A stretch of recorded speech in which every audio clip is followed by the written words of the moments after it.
Dog sitting. I don't think Aw. the dog will make trouble, but if you hear a bark, that's why. Well, so do you think AI will lead less people to want to have pets? I think AI will lead people to have fewer friends.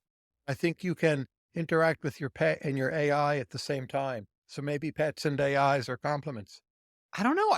I feel like there's going to be some more like emotional support you get that currently you have these downsides of like having to like pick up poop and whatever. But the pet is also physical emotional support, right? So the dog sits on your lap, the cat purrs, and the less time you're spending with your friends, the more time with your AIs, the more you might want physical interaction with your pets. Okay. Maybe demand for hamsters will go down. Okay, but like the weight and the heat and the furriness you think is like a key part of the value proposition. Absolutely. PetSmart you can use, by the way. I wasn't sure if that was the show, Yeah, yeah, but yeah. Oh yeah, no, that viewers that one was like good. the sort of spontaneous non-show element of shows. So, Tyler Cowen is my greatest intellectual influence. I'm reading his blog daily, Marginal Revolution, for over 15 years now. His posts exploring China in the late aughts were a not insignificant inspiration for me moving to China in the first place.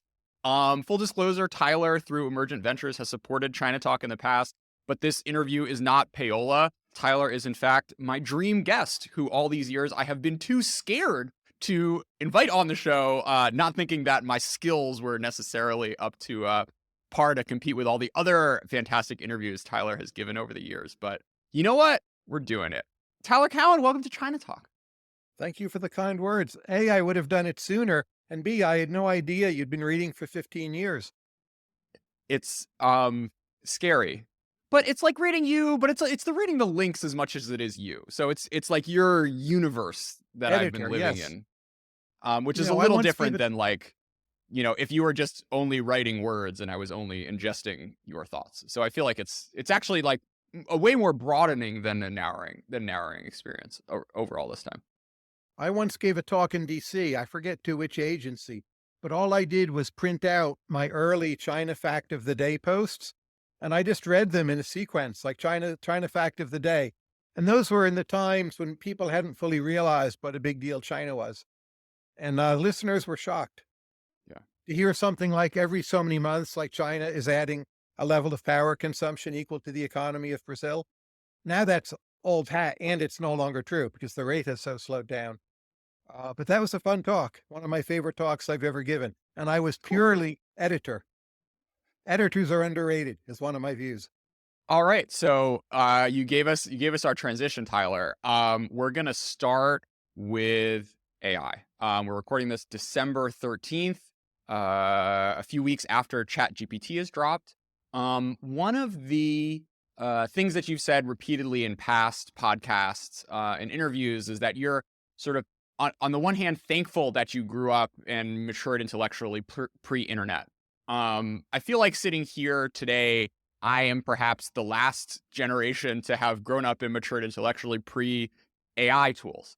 What do you think the what do you think people will gain and lose from that transition from having to generate everything to using these types of tools in perhaps more of an editorial sense?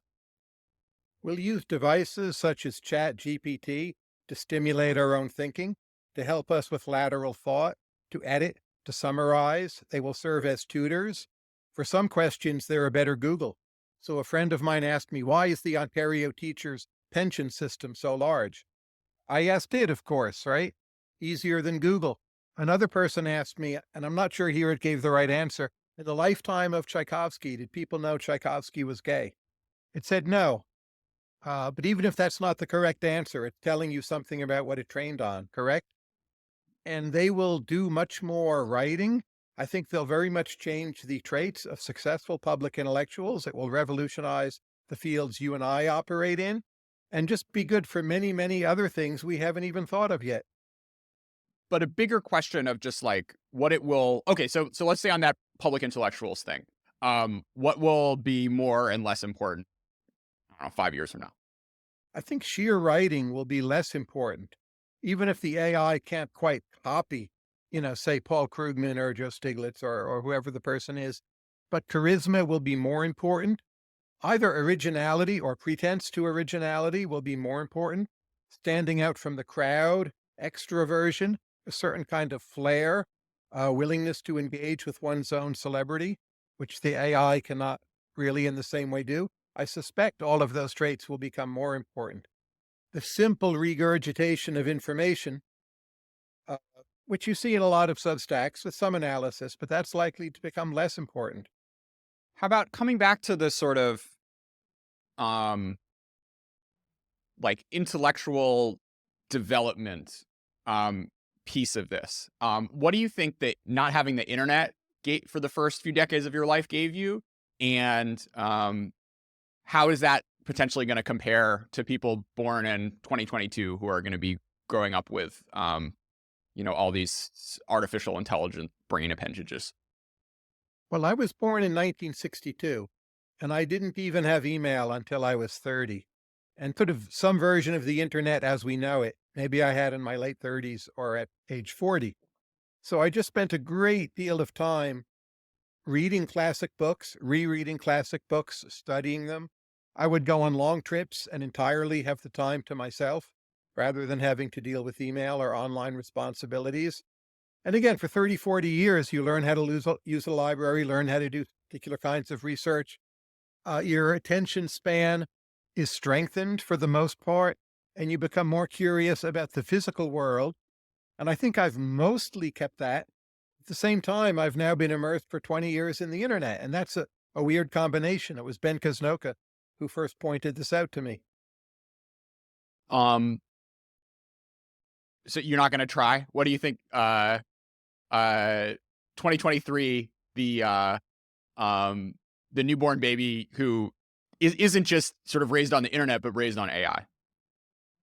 It's very hard to predict. So if you look at my predictions about the internet 20 years ago, if I even had them, I don't think they would have been especially strong.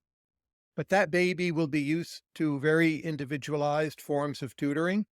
And I think there'll be a bimodal distribution. There will be babies who grow up not, putting their behind in the chair and taking the initiative to learn. And for them, life will actually be more like pre-internet life.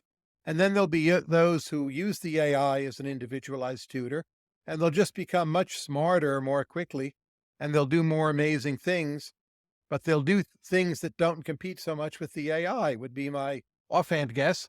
You mentioned growing up reading classic novels and scholarship. What do you think will be relevant and not relevant about that sort of stuff in our new AI world? I suspect the classic texts will reemerge in value. So, say reading Plato or reading Kant or reading Adam Smith gives you a sense of a vision and big picture thinking that it seems for some while the AIs won't be able to give us, maybe never, or simply scanning the internet for facts. The AI might give you a very good digest, which you'll consume in less time, and you'll then seek out the thing the AI can't give you at all. And that will again be radically original big picture thinking. So my hope, not really a prediction, but my hope is people will go back to the great classic texts and study them. What do you But I'm a think? little Uh, worried people will just say like, "Oh, Plato's Republic. Oh, please, Mr. AI, Miss AI, spit out the summarized version for me." That's my nightmare. It could go that way too. so, what do you think? Sort of like middle school and high school history, literature, English instruction will end up turning into? Well, I think it will be more privatized. There will be greater use of oral exams, giving people paper topics to write. Maybe you will do it in class, but I think that will radically change quite quickly. It already should change. And maybe there will be more playtime in better schools, but I think the education each individual child gets will be more different than, say, has been the case as of late. That's already a trend with the internet, that you can customize things, what you read. Now you'll literally be able to design your own education by speaking to your AI, and your AI can be trained on data sets that you or the parents want. So you'll have your own personalized, familiar, you could call it, to refer to the old world of witchcraft, and it will do things for you. It's scary too, right? I'm mostly excited, mostly positive. but one would be naive to only see the plus side of this. How would you think about the net impact on, you know, human psychologies? Like what happens to suicides 5, 10 years from now, thanks to trying to isolate AI as a independent variable? It's very hard to predict, in which country suicide will be high and low. None of my current intuitions seem validated. So you have countries with somehow odd temperaments. Is it I think Hungary has a high suicide rate? Well, why is that? I don't have any good theory that explains it. Often, wealthier countries have higher rates than poorer countries where people are less happy. Maybe it's something to do with the peer effects or your expectations.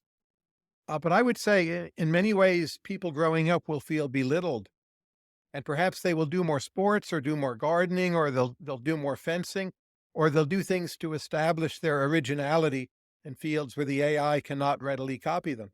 So again, in Mm. some ways, it may be more of a 19th century education in the aristocratic sense.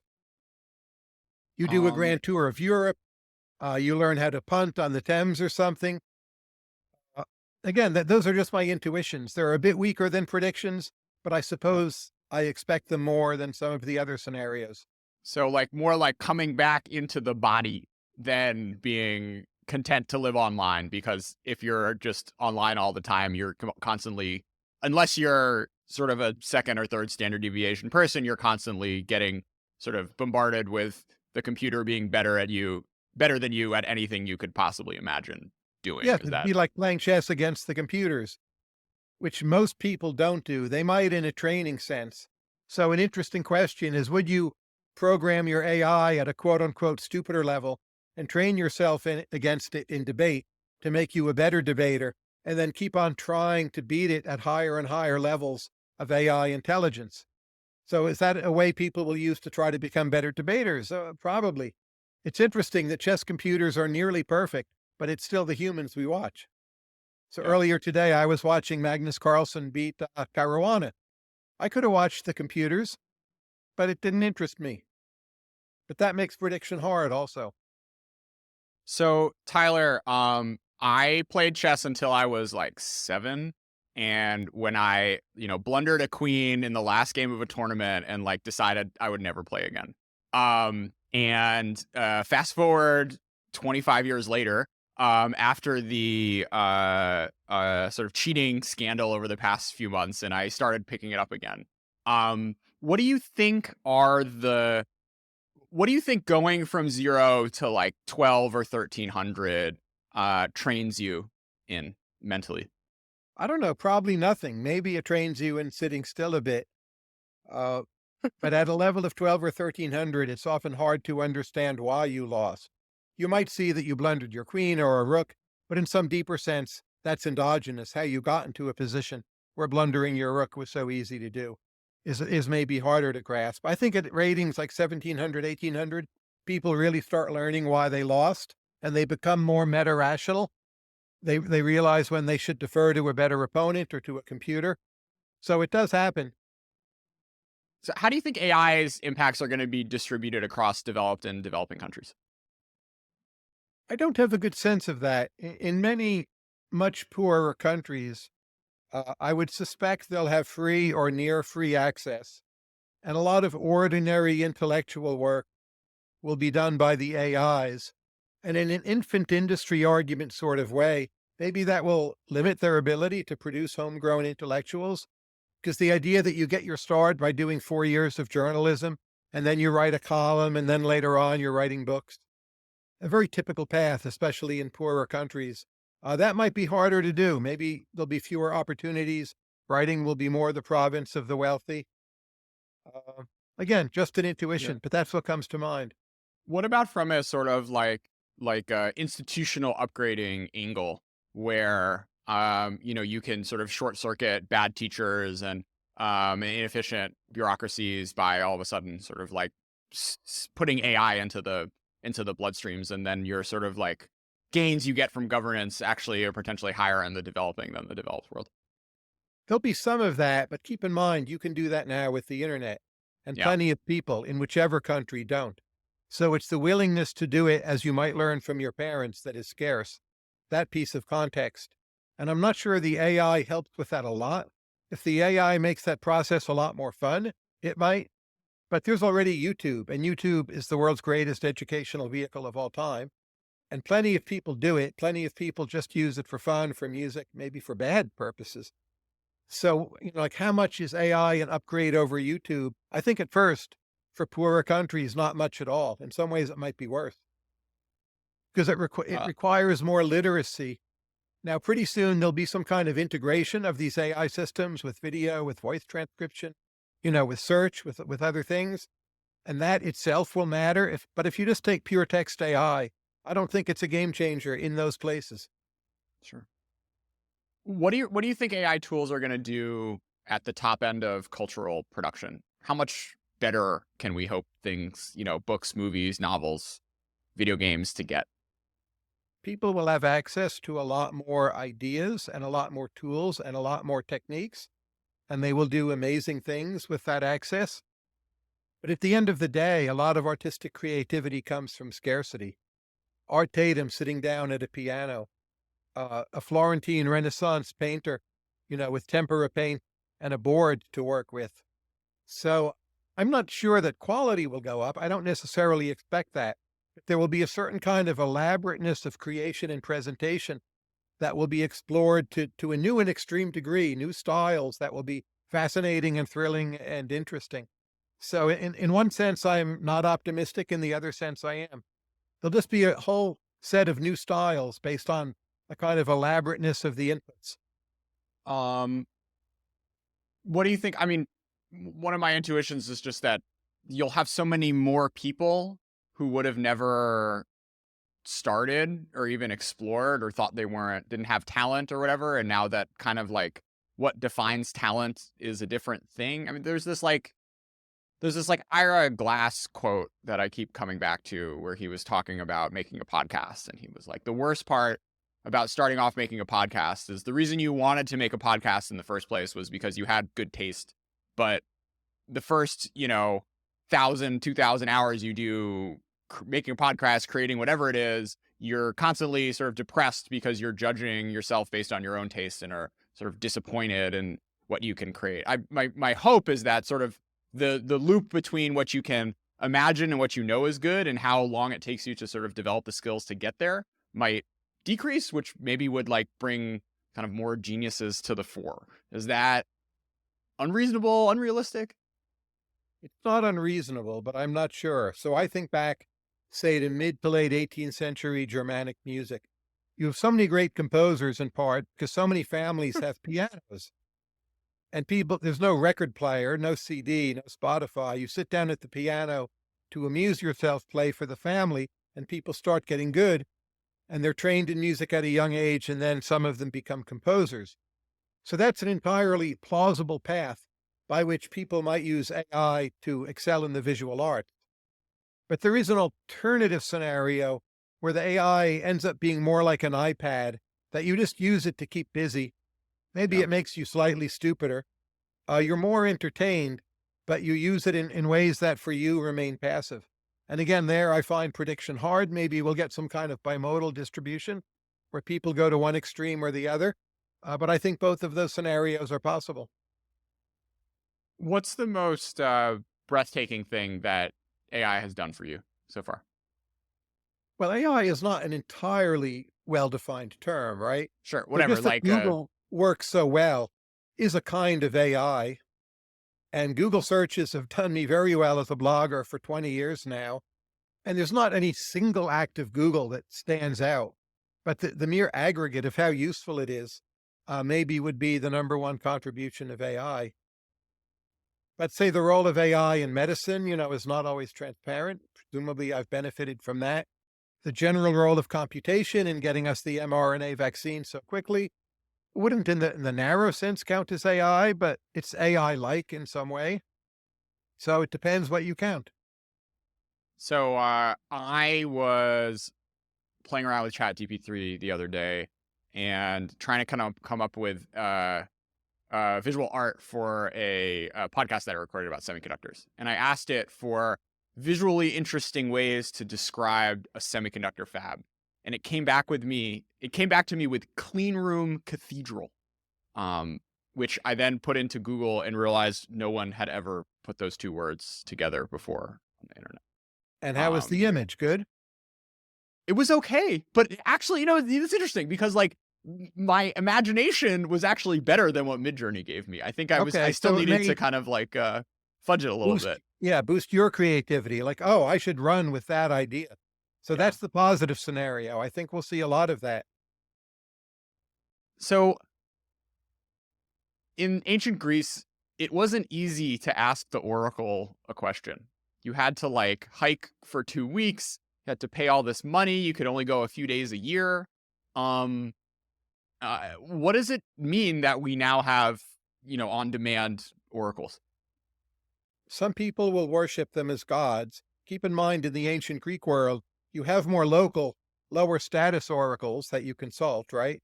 Even Yeah. just soothsayers. So, in some secular way, we'll become more religious. We'll be more obsessed with these things. Some of us may fall in love with them, as in that movie Her, which is an excellent film. And I think, who loses influence is a question I think about. Well, do you go to your priest or rabbi less, right?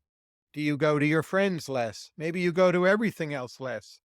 Uh, will people be asking, or are they already asking, you know, Chat GPT, well, who is it I'm most likely to marry? Maybe you need to reword the question to get through the filters, but there's a way to jailbreak it, right? Will I marry before I die? How should I find my true love? Is John Smith the love of my life? The possibilities are unending, but people are going to believe the thing in part. That's what Yeah. matters. Yeah. No, I mean, it's wild how much it will guide people's decision making. What classes to take, what job to take, where to spend a Friday night, where to spend the rest of your life. Um, uh, you mentioned religion. I want to take an anti-Semitism detour. What does it mean for America that we now have sort of anti-Semitism back in the I don't know, somewhat normalized political bloodstream? Is this a leading indicator for worse things? I suspect there's a pretty low ceiling on anti Semitism in American political life. I don't really see it as a winner, so I'm fairly optimistic on this count. I think we also need to ask, how much did it ever go away? It is definitely more open now. I haven't done a formal count. Perhaps likely there are more acts of violence. But in terms of number of mainstream institutions switching, to that side of the debate, I just don't see it. So I think the best prediction is that it will asymptotically dwindle once again. I hope. What's your riff on ChatGPT and aliens? You mean, should you ask Chat GPT if UFOs are alien vehicles? I could do that right now. I haven't tried doing that. It No, might but be you one of had those something about questions. you were saying something about like well while we're waiting for the answer there, you were saying something about ChatGPT making you sort of think in a new way about the Fermi paradox. Oh, that post. I get now your question. Well, look at it this way. Chat GPT and other devices, they're smart in a way humans are not, right? So you have to up your estimate on the possibility of other kinds of intelligences being quite impressive. And ChatGPT gets smart in large part because it has so much training data. So just having access to a lot of training data in your environment, it seems a lot of animals, plants, whatever have that. So your estimate about how easy it is for intelligence to evolve should go up somewhat. So that means the number of intelligent aliens out there should be higher than, say it was a few months ago. And, correspondingly, you should think the chance that aliens or alien drone probes have visited this planet in some form, whenever, is somewhat higher than you used to think. All of those to me seem like valid inferences. I don't know if they're big revisions or not, but it seems those are the directions that the revisions should go in. Okay. Uh-huh. I want to come back to AI, like her and companionship. Um, will this put therapists out of business? A lot of people like the human therapist as a kind of placebo, even if they know it's not more effective than the AI. But I would guess this will cut the demand for therapists, I don't know, by a quarter, maybe a third. So it will matter. No, I don't think it will put therapists out of business because most therapists probably aren't effective anyway. And you're paying for the feeling of going to a therapist. So the notion that the AI is as good as the therapist, maybe it just doesn't really matter that much. Yeah, but I mean, if you can have a voice that's like a better therapist than any therapist that's ever been in existence, because it has more data about you. It's sort of like feeding off the entire internet. And in not too long, we'll probably have a sort of visual, a sort of human avatar to go along with that. Isn't that close to sort of strictly dominating, sitting someone in a room who's like thinking about their own problems? I don't think most people want a better therapist. So that's Okay. part of the issue. Like, what role do therapists serve? You want it to be somewhat scarce. You don't want it to be available at your fingertips. You want to lie to it to some extent. You want it maybe to be reassuring in a particular way with just enough challenge injected that you don't feel it's just a placebo. Now, maybe an AI could copy those features of a successful therapist, but there still seems something about the vividness of face to face interaction that will make the human therapists valuable in some way, even if they're not actually more effective in fixing your problems. Are people going to still learn languages? I think they will, oddly enough.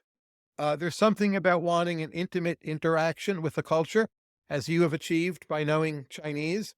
So, in some future, you could be walking around with your universal translator, and it would make every conversation twice as long. But in addition to that, it wouldn't feel the same to you.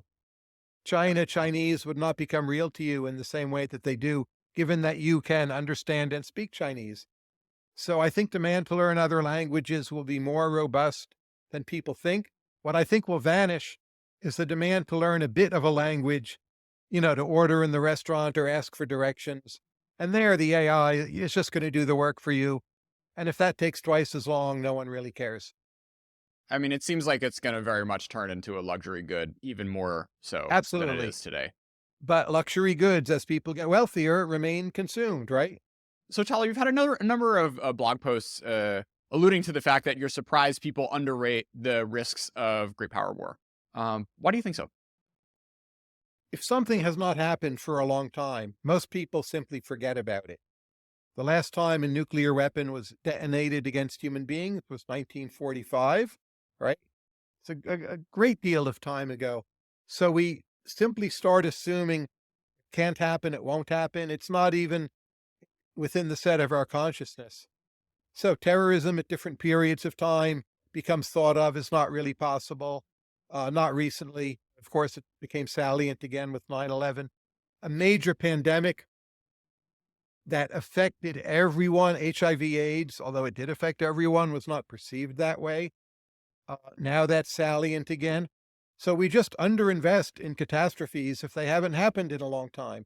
I see this pattern in history again and again and again. So I think a major war between great powers falls into that category.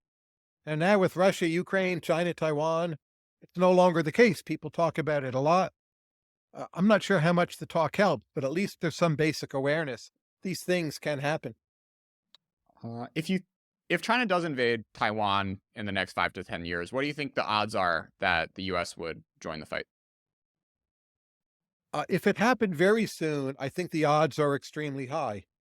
And I've asked people who ought to know, and they confirm that answer. Now, maybe some of that response from them is a bit strategic, a kind of bluff, but I don't think it's only that. I think the United States really would be obliged to respond, or you're faced with a world where South Korea and Japan get nuclear weapons. There's quickly a war between Israel and Iran. Countries in the Middle East, Turkey, Saudi, UAE want to get nuclear weapons. Our other commitments become much less credible, and we don't want that. So we would do something quite significant in a military way. Now, how things are 9, 10 years from now, say there's an evolution of Ukraine Russia situation. Well, could that change our views on Taiwan? Absolutely, it could. But at least anything close to the status quo, I'm pretty sure we would respond in a significant way. So the sort of Trumpist isolationism rises again as the thing that changes the dynamic. You're giving pretty low weight to. I don't see the evidence for that. I don't think it's the view of the American electorate. I think American elites, for the most part, accept and embrace the idea of some degree of American hegemony. And no one wants to be the president presiding over a world where American global credibility has gone kaput. And just though you lost Taiwan, it looks bad in the election. Wars break out other places. There's chaos in Asia. There's a problem with semiconductor chips, depending on exactly how the war goes, possibly a recession or depression as a result. Politicians don't want that. They will fight back. Um, the other sort of scenario I worry about is a victory happens fast enough that then there's a choice that a U.S. president will have to make between a war which would slice 10% off global GDP or sort of just shrugging your shoulders and allowing trade in East Asia and the sort of Chinese Taiwanese semiconductor ecosystem to continue. And I that think if the war is over that quickly, you're right that it becomes a real dilemma. But I don't think it will be. As you know, Taiwan is not easy to invade, no matter how superior your numbers. Chinese military does not really have proper training, especially proper training with supply lines. Supply lines are remarkably difficult to pull off. It's one of the amazing achievements of the current and recent US military. So there's going to be bumps along the way, even if you don't think the Taiwanese put up a Ukrainian style resistance. And US can deploy its military assets really very quickly. So the idea that we wake up one morning and Taiwan has fallen and then, oh my God, what do we do? We have excellent intelligence, satellite information. So I think it's very unlikely that's how it's done. um how much impact do you think the recent protests will have on Xi's governance into the medium term? Well, we're speaking on what, December 13th or maybe December 12th? For a very short period of time, what we're seeing is reports saying zero COVID is over. If anything, people are being pushed out into the workplace, out into the world. They're being told non-truths, shall we call them generously, that Chinese traditional medicine, will save you from long COVID. And the flip is very much in the opposite direction. Now, this being China, I'm reluctant to predict that will last, but it certainly seems like a possibility that it will last, that you go from one extreme to the other. And above all, what's important to social solidarity.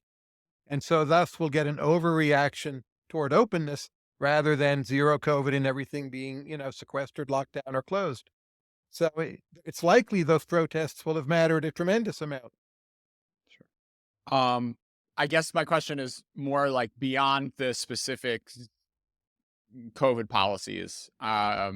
If if like concern about social stability changes, the tightness or looseness of or foreign relations.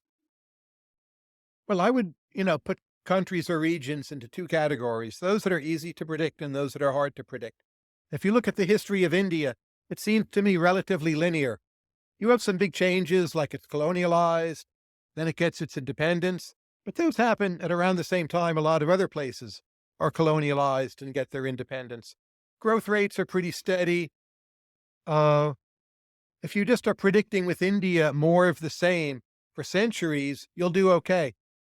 You can't do that with either China or Japan, for whatever reasons. If you predict more of the same, you miss the Taiping Rebellion, right? You miss the Boxer Rebellion. You miss the Communist Revolution. You miss Deng and the liberalization starting in 79, or some would say earlier. You miss what's happened recently with the move toward greater autocracy. So China is one of the hardest countries to predict. You periodically get these very major sudden flips that most observers are not predicting. So I'll just predict that China will stay hard to predict. Uh, Whereas if sort you of have riots or demonstrations in India, I'll just say we're going to get more of the same. Like we're still going to Yeah. have some riots and demonstrations, but India will still be India. I'm not going to say that for China. So as a sort of corollary to that, what's the point of regional studies? Well, look, you need smart individuals in the State Department who have credentials, the ability to command facts intelligently, the ability to be persuasive, and they are credible. If you've done regional studies on China, are you in a better position to fill those jobs? I would say absolutely. It's not just signaling, some of it is signaling, but you're actually better able to produce the kind of image and persuasiveness that the job requires, or working as a diplomat. Now, people who do regional studies do not only work for the State Department. That's just a very simple example that helps you see that it still can be quite useful. Um, so in the early, in the first few decades of the Cold War, the Ford and Carnegie foundations basically created American area studies. I'm curious, Tyler, as you're thinking about, as you've been following the sort of new wave of billionaires, aside from investing in, progress studies stuff, what sort of like new intellectual outgrowths will come out of new philanthropic money coming online in the coming years? Well, I think donations will become less regular. So, the old model of donations is you have a long term relationship with the donor, they renew every year, it's quite predictable. I think younger donors, they think more in terms of venture capital, like hit and run, give something a boost to get it started, and then hope it can find a way of supporting itself. Be more non traditional, take more chances, invest more in individuals, be more skeptical of universities and nonprofits. Those are all trends I see with tech money and crypto money. Now, how much more tech and crypto money will be generated? On tech, I'm pretty optimistic. Crypto money, I guess I'm less optimistic. That will depend. But I think those are some of the trends we're already seeing in philanthropy. And I think as it relates to China, a lot of donors would like to do something, but they don't know what to do. To say somehow you want to improve American relations with China, well, what exactly do you do?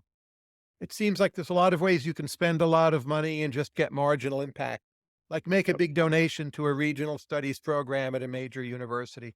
It seems not very leveraged. Um, And people are looking for something to do, and they're also afraid of becoming a target of China. So we'll see. But I'm not sure that area will change so much. How would you spend money to prevent World War III? I don't know that spending money is the way to do it.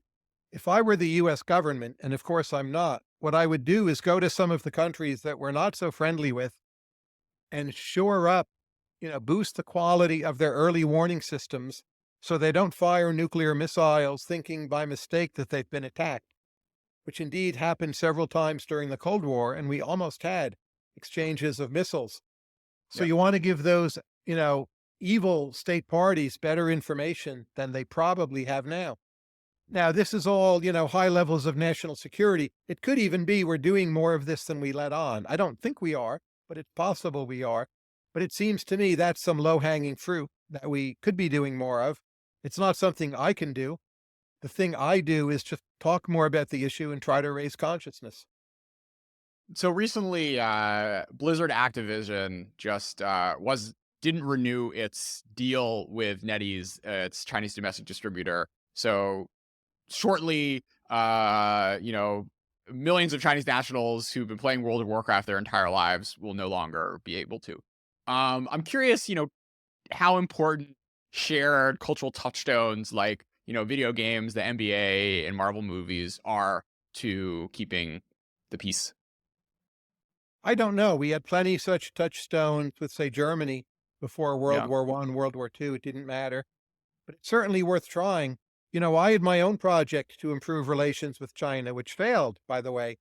I wrote a manuscript for a book, and my plan was to publish it only in China. And it was a book designed to explain America to the Chinese and make it more explicable, more understandable. So I wrote the book. I submitted it to Xinhua, which gave me a contract, even paid me in advance. But then a number of events came along, most specifically the Trump trade wars, and the book never came out. They're still sitting on it. I don't think it will ever come out. But that was my, you could call it misguided project to just do a very small amount, to help the two countries get along better. Wow. What were your themes? Well, if you think of Tocqueville, he wrote Democracy in America so that Europeans would understand America better, right? Yeah. So I thought, well, if we're trying to explain America to Chinese people, it's a really very different set of questions, especially in the 21st century. So I covered a lot of basic differences across the economies, the polities. Why are the economies different? Why is there so little state ownership in America? Why are so many parts of America so bad at infrastructure? Why do Americans save less? How is religion different in America? That was, I think, an especially sensitive topic. And just tried to make sense of America for Chinese readers, but not defending it. Just some kind of olive branch of understanding. Here's how we are. And I don't know. I don't think they'll ever put the book out. And of course, by now it's out of date. Yeah, but there's plenty of other people, other like countries on the planet who, could use a little, civics 101. They could. I mean, this is a book written for Chinese people with the contrasts and data comparisons to China. Yeah. So to sort of send the same book to, Senegal, I don't think would really make sense. Yeah, but if you publish it in the US, it will like, you know, osmose out. I It don't I, might, I don't think it I've needs to thought be of published by Xinhua for Chinese people to read it, Tyler. I've thought of having it translated into Chinese, distributed samizdat in some way. Yeah. Uh, haven't ruled that out. Um Not a lot of downside, I don't think. No, Um no downside for me, but you want to do things right. And I kept on waiting for Xinhua, and now I've really completely given up. The book is out of date with facts. That's not a big problem. Facts you can update, but it's very out of date with respect to tone. So right now, everyone feels you need to be tough with China. You can't sort of say nice things to China about China. You're pandering. You look like LeBron James, or you're afraid to speak up. And the book would have made a lot of sense, say, in 2015. That its current tone doesn't make sense in the current environment, even though I still like the current tone, but it would be misread as something it's not. yeah. Well, I think it's a more important book in 2023 than it was in 2015. It probably is. So, it will have some future. I'm still thinking about it, trying to get that right. By the way, Okay. this is the only time I've ever discussed this publicly. So, Breaking consider news this your here scoop. on the China Talk. No, but seriously, someone out there who's listening to this is a translator, or works at a publishing house that might make a little more sense than the Chinese state, uh, you know, apparatus. So, Yeah. yeah, get in touch with me or Tyler. Let's peer pressure him into making this thing happen. Industrial policy. Should the U.S. be doing it? And if so, what are the kind of institutional bodies or know-how that it would need to not waste everyone's money? People mean so many different things by those words. Better, I think, to be specific. I would say our industrial policy of the past has been A, the military, and B, strong governmental support for universities, rather than a lot of explicit or even indicative planning. I think that's worked pretty well overall. If someone says, well, there's a crisis in semiconductors, or just doing things to help universities is far too indirect, I strongly suspect that's true. Now, I don't know exactly how to fix that problem. You have Intel laying staff off. You have Intel not always stepping up to the plate in terms of like delivery and efficiency and quality. So simply throwing money at it, I don't know. Uh, I'm pretty convinced we shouldn't be doing nothing. But I would just say it's more useful to talk about specifics. Industrial policy per se, it doesn't really mean anything to me anymore. So Boeing, for instance, I think, feels or Boeing or like major military, the Northrop Grummans of the world. When I sort of read about them and their dependence on U.S. government contracts and like feel a lot like Chinese SOEs. How worried are you that more government money towards, further away from, labs and universities and closer to firms themselves will lose, help like lead to more firms losing their edge? And is that something that we can should be concerned about, or are there certain industries where scale is so large that you kind of gotta hold your nose and bite the bullet? Think we're stuck at the moment. So the number of firms that can get through our military procurement process, often it's no more than two. The process itself is so cumbersome. And the companies you mentioned are pretty good at that, even if they're not always good at other things. But it does seem to me our procurement cycle is broken. A lot of procurement can take 12 years or more at a time when technology is changing so rapidly. We're in essence depending on companies to do things outside the procurement cycle, as is happening with I might add, and then like Mm. jumping on board very late and commandeering it in some fashion. Maybe that too is just what we're stuck with. It's just hard for me to believe that what we have now is the best of all feasible worlds. There must be a way to improve it. I'm not the person who has the knowledge to tell you how to do that, but it has to be broken and wrong, is my belief. Tyler, what bureaucracies or organizations throughout history would you have most liked to work at or be a fly on the wall for? Well, something like the Aztec bureaucracy before Cortez arrived, I think I would learn a great deal. Wasn't a very pleasant bureaucracy, but it must have done a lot of things very well, right? Probably underrated from an efficiency point of view. Like managing all those canals, were they all private? I'm not sure we know, but I doubt it. It's a lot of infrastructure in Tenochtitlan at the time. Almost certainly a strong public role in that. The Roman Empire, ancient Wait, Greece. wait, let's stay on the Aztecs for a second. The Fifth Sure. Sun, I think that was a book you recommended. Was the most one of the most fascinating things I've ever read. It was this I think anthropologist who the source material for the Aztecs is like first generation folks or like people who were talking to the Spanish. They had codices, right? And the libraries of the Aztec Triple Alliance were burned, so we're not sure what they Yeah, had. But it was a truly remarkable civilization. When the Spanish arrived in what we now call Mexico City, they were impressed and astonished, especially by the network of canals. And if you look at what we now call biotechnology, they bred corn, a remarkable achievement from, what was a weed called teosin that was very far from modern day corn, and they turned it into a food that drove numerous civilizations, including a lot of European civilization. And these were just untutored, in the formal sense, untutored farmers in central Mexico, just playing around with plant breeding. yeah. And that led to achievements that really no other civilization has come close to, actually, including ours, as far as I can tell. So, extraordinarily impressive set of people and culture. The language, Nahuatl, is beautiful. The poetry, what we know about them, it all just seems incredible. Quality of the food. Uh, you mentioned the Roman Empire. Well, look, you're curious. How good was it really? How far did its reach extend? Someone writing another history book is not really going to teach me that. But if I could go back and work for the empire, say AD 150 or, pick your year, I feel I'd come away with a pretty good sense of things. How long did it actually take to get a message to the other side of the empire? How were grain deliveries managed?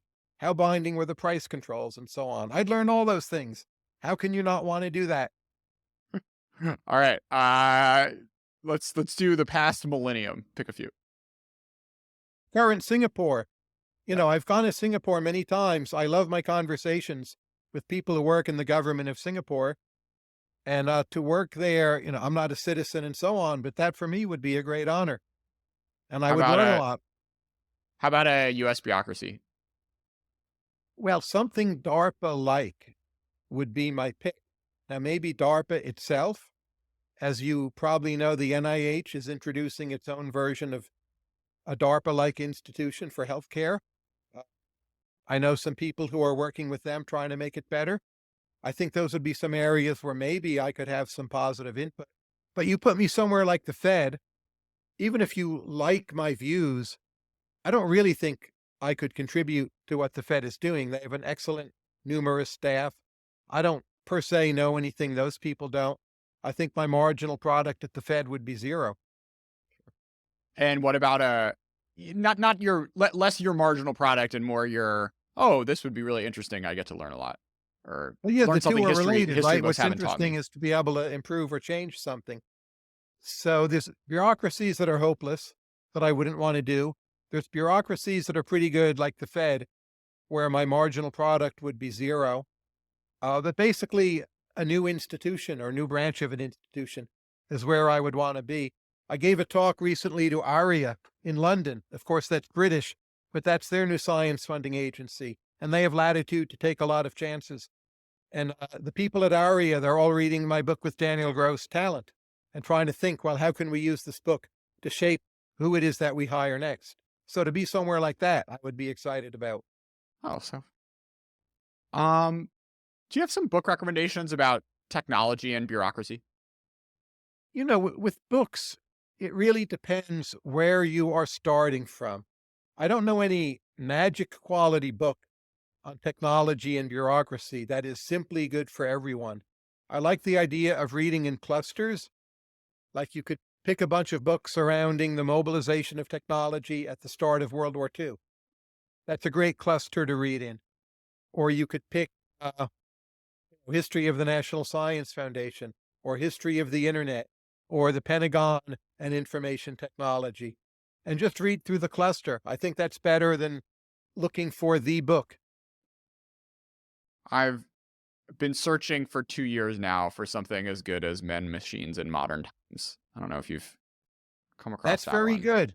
I think it comes down to reading in clusters. Books Yeah. on technology maybe don't attract the very best writers. They attract people who love technology, which is fine.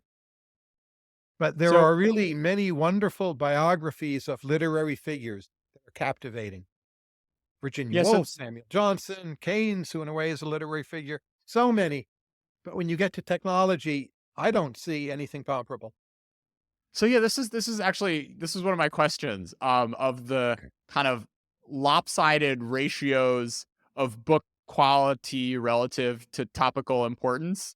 And I don't want to say that a marginal Shakespeare analysis book isn't important, but where are others where you think there's like overrepresentation or underrepresentation of great books?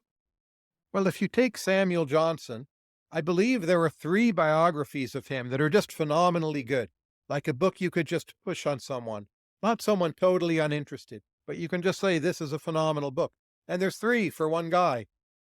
So, I mean, that's great, but it's also a little screwy. Most major tech figures, there's not one such book. And the people who could write great books on tech, like take a Patrick Collison, well, he has a high opportunity cost, of course. It probably won't ever happen. In literature, people usually have very low opportunity cost, and they're rewarded for writing about literary figures. So I think that's the pretty obvious division of where books turn out very well and where quality is underprovided. High opportunity cost, technical subject matter that a bit repels the what Mark Andreessen calls the word cells, and that's most of tech. Also, history of science is not the best area to read in. It's extremely important. There's plenty of books full of facts, but if you're looking for, say, a truly charming book on like the history of botany or geology, I'm not saying there are none, but you have to actually look pretty hard. There's a few areas like theoretical physics, Einstein string theory that are enough popular interest. You have a lot of very good books by super smart people like Roger Penrose that are very appealing just to read. Evolutionary biology and Darwin. Again, a lot of great books on that one thing, which have sold very well. So there are these few areas that everyone goes crazy over. And then the rest of science, the development of the science of taxonomy. I did some reading in that area. Very important, actually. Linnaeus and so on. How we classify animals and plants. I'm not saying those are bad books, but there's not one I would push on you. Yeah. I mean, There's just no Richard Dawkins of taxonomy that I know of. what are like, how do I ask this? Like the worst books for people to read at different points in their life.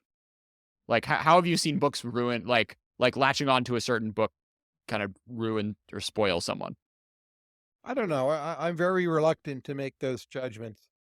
So I certainly know people who have read books and then become involved with cults, either formal cults or informally cult-like institutions. But maybe that was the best they could have done, and maybe they end up doing something useful. Look at Alan Greenspan.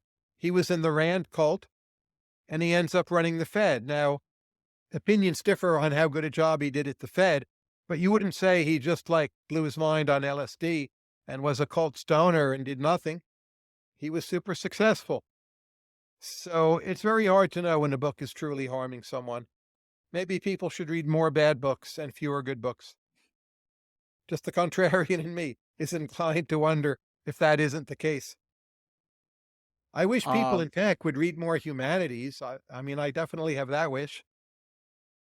but did you say like the SPF is the the a great example for maybe this was Byrne. I think Byrne said that SPF is the great uh example of like okay what happens when you get tech founder who reads a lot of books. Or I guess he Well, said he didn't read SBF books, boasted right? that he hated books and Yeah, didn't he read hated them, right? books. He He only said, if reads you write a book, Substacks. you're a fool. It should be a 6 paragraph blog post. Um, how should people think about giving away money? Or I not think it's billionaires. How should like normal people with like, you know, 4 or 5 digits to spend? give to give well is one simple answer. They put a lot of serious effort and energy into figuring out which projects should get money. But it's not just about the rational side. You want to give to things where you will feel involved in a way that motivates your own altruism. So it should have personal meaning for you. I don't think it should be a waste.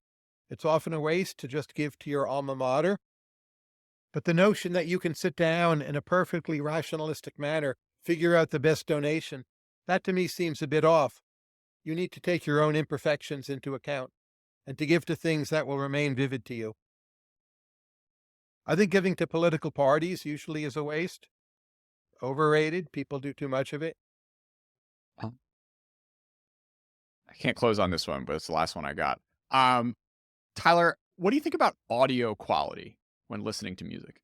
I have invested a great deal in audio quality. So I have a very expensive stereo sitting right next to me now. And I very much enjoy listening to the stereo really every day, quite a bit of time. People who just listen on a computer or who listen with earbuds, to me, that's aesthetically criminal. Now, if you have a high density file and the right kind of earbuds, the sound quality might be good, but it seems wrong to me that most music was not composed to be heard by earbuds, and you're injecting it into your brain in a way that is contrary to the intentions of the music makers. And it's a very different kind of perceptual and emotional act. I think you should listen to music in manners closer to how it was intended and also go to live concert. So it seems to me with music listening, American society has become much worse over the last few decades. Um, have you tried IEMs? No. No. So these are wired headphones that for like $100 can actually blow your mind.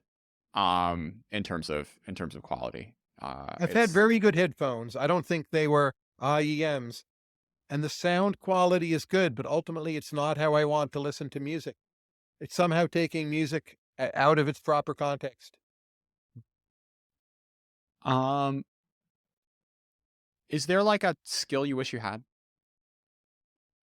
Reading and speaking Chinese. How about that? That would be high on my list if China truly reopens.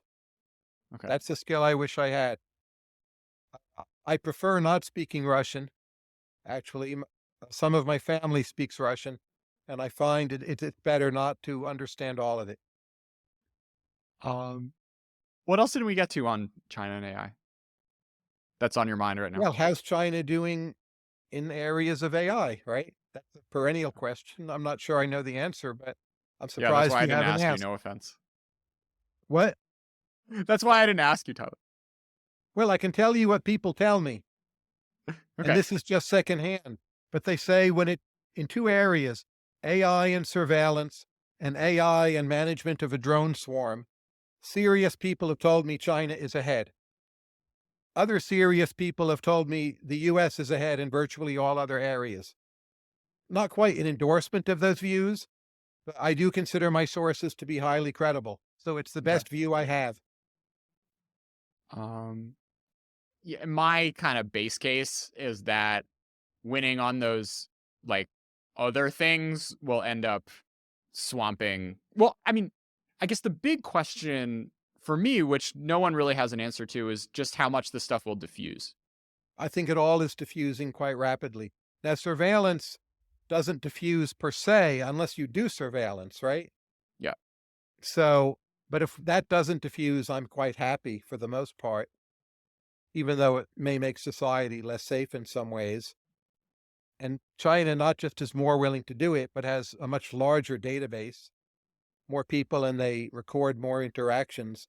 So I think their lead there is pretty safe. Drone issues do concern me. If drone swarms are a big part of the future of warfare, they could beat us, right? Yeah, but maybe it'll be something else. I don't know. It's kind of Not banking on attracting one the highest technology being quality, the sorry, not attracting the highest quality immigrants is for China a big problem in the AI space and many other areas. anything else? I think, you asked what areas have good books. I find very good books on China hard to come by, almost impossible. That it's one country where traveling in the country is of very high value compared to reading books about it. I think like political science is a crime on humanity in terms of the quality of books that get written by people who could have been writing better books. Um, or at least political science insofar as it's been done in the past 30 years. I think sort of that's where I see the most like missed potential is early career folks who have done a lot of research, but to get tenure just had to write things which are painful. I agree there's far too much writing for tenure, but it's in most areas. It's not only political science. It may be more obvious in political science because you have a clearer, more vivid image of what the book should look like. What percentage of sort of artistic consumption do you think is going to be? Uh, I guess what I'm thinking is like what people have on their walls 10 years from now. Are you still going to want, a print of Picasso or a poster of Bob Dylan, or is it going to be some AI expression of something that you thought was really cool? I suspect AI will be at or below 10% of that market, which is a lot, to be clear. I don't view that as a pessimistic take, but people want the posters for their context. They don't even mainly want the posters for the art. There's a signaling value for the poster. There's a how does this relate to other people value for the poster. And you'll have a pretty large number of nerdy types who choose AI created art for those reasons, but it will be a clear minority of people. How different a world will we live in if AI ends up getting dominated by a few countries and companies versus being more of a distributed utility? I think it's extremely likely that AI is dominated by a small number of countries. That's the status quo, right? US is by far number one. China is strong in some areas, but not in ways that are exported. So for now, at least, that doesn't matter. The UK has a role in a kind of joint US UK system, but it's ultimately subsumed by the US system, as evidenced by Alphabet buying DeepMind. And the European Union regulates AI in such a tough way. I don't think we have natural rivals at the moment. And it may assure, yet another American century. While I am an American citizen and patriotic, I do actually find this worrying. I don't think it's entirely healthy. Um, and what about from a sort of many versus few company, or sort of like from a industrial concentration perspective? 5 years ago, I would have thought it would be highly concentrated, and I can still see the abstract reasons. Well, you have to buy a lot of GPUs, whatever. But what I'm observing in practice is it spreads and democratizes very, very quickly. And I suppose that's my new expectation. And how does that make the world how might that make a world a different place? Well, Sort of the old Peter regulations Thiel harder, line that, or crypto is libertarian, AI is totalitarian, it's probably wrong.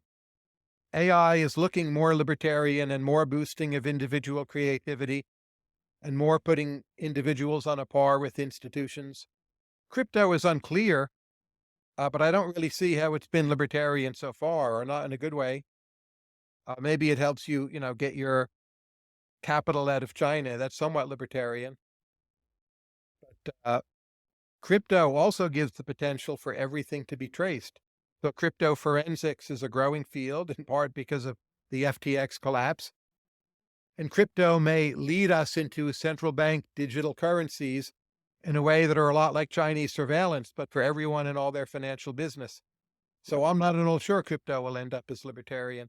So I've become a do- lot more optimistic about the social properties of AI and their political properties. how so? It just seems there's more latitude to do things on your own, that it is put out there in the wild and then cultivated and copied by many people. And it's available not literally to everyone. Look, anyone can go to Stable Diffusion, right? Yeah.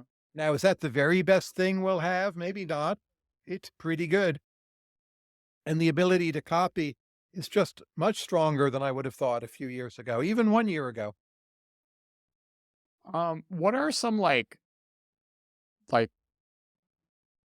things you would like to create that you don't have the talent for, or the aptitude? Like an opera you'd want to compose about a certain topic, or like a play you'd want to write, or a movie you'd want to direct that you're probably not going to, but like you just think should be out there or would be really cool to be a part of. No, I don't want to do any of those things. What I want to do is see the entire world. And the person I envy is this guy named Paul Salopek. I have a podcast with him coming out soon. And he has a 15-year project to walk around the world. And right now he's in Western China. And he started in Ethiopia, sort of cradle of mankind. He will end up in Tierra del Fuego. Among other things, it's a remarkable physical feat of endurance, and he's not that young. It's also a logistical feat. And the ability to do that, that's what I wish I had. And I don't, for a bunch of reasons. Okay. But And I AI don't is not wish going to like, solve oh, I that for could make you. a movie like Spielberg or song like the Beatles. I just want to consume it. So if I have a long life, I can consume more of it. Like that's my other wish. Gotcha.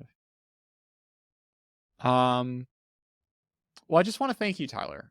I mean, I did the intro a little bit, but you've had a really enormous impact on uh my life and a number of, hundreds, thousands, probably tens of thousands of other people who've sort of looked up to, learned from you, benefited from your kind of encouragement and random email responses over the years. So, yeah, I hope you got plenty more decades in you to see lots of corners of the world and continue helping people on their journeys.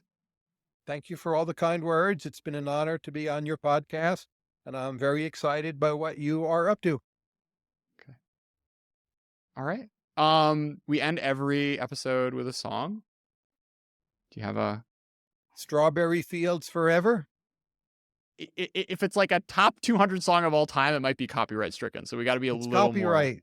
Copyright. I don't know, a Beethoven piano piece. Can we do that? The Okay. performance will be copyrighted. Are you going to sing it, or like how do we do this song? Oh, Does the AI do it for us? Play some but Beethoven. It'll do it. all right. I'll make that happen just for you. Okay, great. All See right. you around. Beethoven's 10th Symphony is unfinished, but there were enough sketches for someone in 2021 to feed them into an AI model and come up with a piece of work. The following is a recording of what that model created, played in 2021 by the Orchestra of Bonn. The following